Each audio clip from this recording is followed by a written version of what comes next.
9th standard chapter 1 set languageல exercise 1.6ல first sum என்ன கொடுத்திருக்காங்கன்னா n of a, n of b, n of a union b and n of b dash இதோடைய மதிப்புகள் எல்லாம் கொடுத்தாச்சு.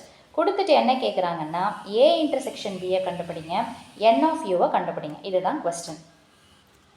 So இப்போ first A intersection பிக்கு என்ன formula? A intersection பின்னு கேட்டாலும் சரி, ஏ யூனியன் பின்னு கேட்டாலும் சரி, எது கேட்குறாங்களோ அதை லெஃப்ட் சைட்லேயும், எதை கொடுத்துருக்குறாங்களோ அதை ரைட் சைட்லேயும் வச்சுக்கோங்க. ஸோ ஏ இன்டர்செக்ஷன் பிக்கு என்ன ஃபார்முலா அப்படின்னு பார்த்தீங்கன்னா தனித்தனியாக போடணும். That is N of A plus N of B minus இங்கே இன்டர்செக்ஷன் இருந்தால் இங்கே யூனியன் வரும், இங்கே யூனியன் இருந்ததுன்னா இங்கே இன்டர்செக்ஷன் வந்துடும். ஸோ எல்லாத்துடைய வேல்யூவும் தெரியும். தட் இஸ் என் ஆஃப் ஏ 25ன்னு கொடுத்துருக்குறாங்க, என் ஆஃப் பி 40 கொடுத்துருக்குறாங்க. சிம்பிள் அது கரெக்டாக அந்த ஃபார்முலாக்கு ஏற்ற மாதிரி ப்ளேஸ் பண்ணிடுங்க.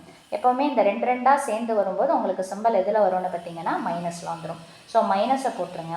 என் ஆஃப் ஏ யூனியன் பி என்ன கொடுத்துருக்குறாங்கன்னு பார்த்தீங்கன்னா 50. ஸோ ஃபஸ்ட்டு இதை ரெண்டுத்தையும் என்ன பண்ணுறீங்கன்னா ஆட் பண்ணுறீங்க. ஸோ ஆட் பண்ணிங்கன்னா என்ன கிடைக்கும்னு பார்த்தீங்கன்னா 65 மைனஸ் 50. ஸோ 65ல் 50 போச்சுன்னா என்ன வரும்னு பார்த்தீங்கன்னா 15.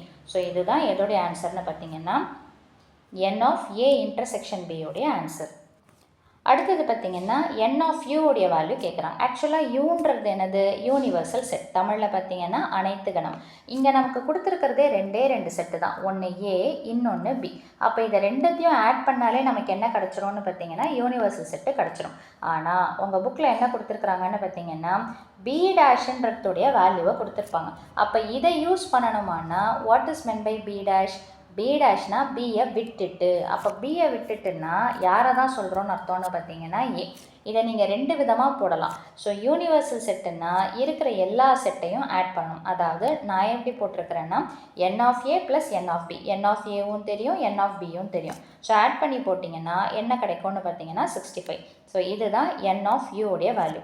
அல்லது இதை வேறு எப்படியும் போடலாம் அப்படின்னு பார்த்தீங்கன்னா என் ஆஃப் பியையும் என் ஆஃப் பி டேஷையும் ஆட் பண்ணிங்கன்னாலுமே உங்களுக்கு என்ன ஆன்சர் தான் கிடைக்கும்? 65.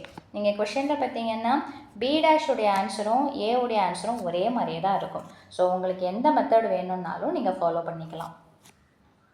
ஸோ அவ்வளோதான் இந்த சம்மோட சொல்யூஷன். மீண்டும் அடுத்த பதிவில் வேறொரு சம்மோடு சந்திக்கிறேன். வீடியோ பயனுள்ளதாக இருந்ததுன்னா மறக்காமல் லைக் பண்ணுங்கள், ஷேர் பண்ணுங்கள், சப்ஸ்கிரைப் பண்ணுங்கள். தேங்க்யூ.